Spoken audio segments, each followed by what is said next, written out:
Саламатсыздар ма балалар? Биологиядан бүгінгі сабағымыздың тақырыбы мутация, генотиптік өзгергіштік. Мутация дегеніміз тұқым қуалайтын өзгергіштік.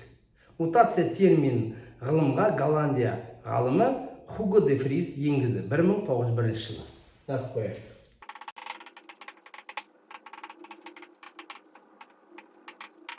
Хуго де Фриз өзінің тұқым қуалайтын өзгергіштік деген еңбегінде мутация туралы толық зерттеді.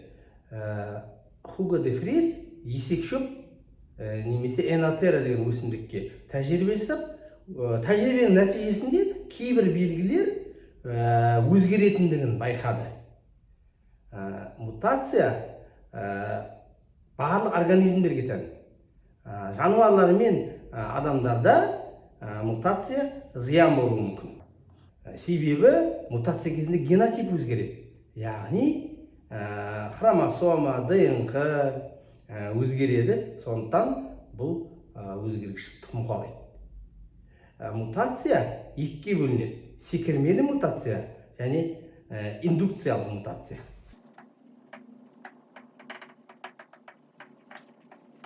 Секірмелі мутация ол кездейсоқ пайда болады.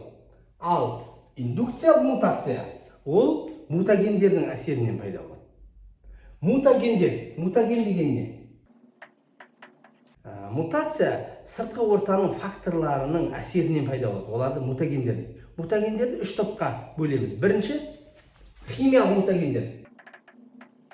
Биологиялық мутагендер химиялық, биологиялық, физикалық болып үшке жіктеледі.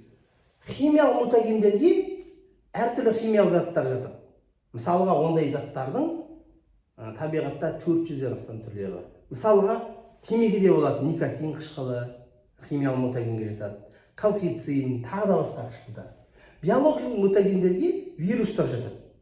Және бізге жақсы таныс гербицидтер, инсектицид сияқты жалпы пестицидтер жатады.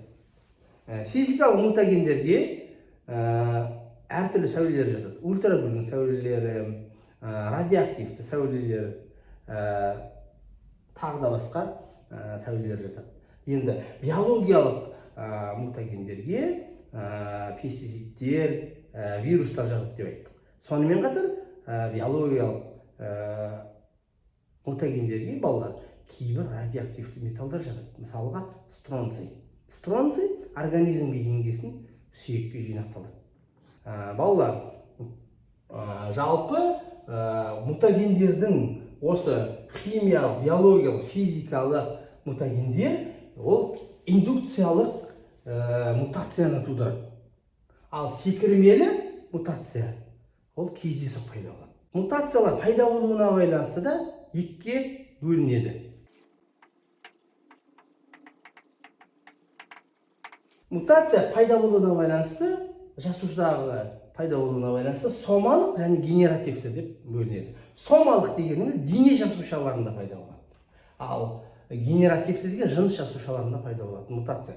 Жыныс жасушасында пайда болатын мутация ол ұрпаққа тікелей беріледі. Ал сомалық ол дене жасушасында пайда болатын мутация болғандықтан ол ұрпаққа тікелей берілмейді. Яғни сомалық мутация жыныстық жолмен көбейтін организмдерге айтарлықтай өзгеріс әкелмейді. Яғни бұл сомалық мутация себебі дене жасушаларында пайда болатын мутация болғасын өзгеріс ұрпаққа берілмейді. Балалар, бүгінгі сабақта біз мутациямен таныстық. Мутация ұғымын білдік және генотиптік мутация деген не екенін оқып білдік. Бүгінгі сабағымыз осымен аяқталды. Бізге тіркеліп, қоңырау басып қойыңыздар.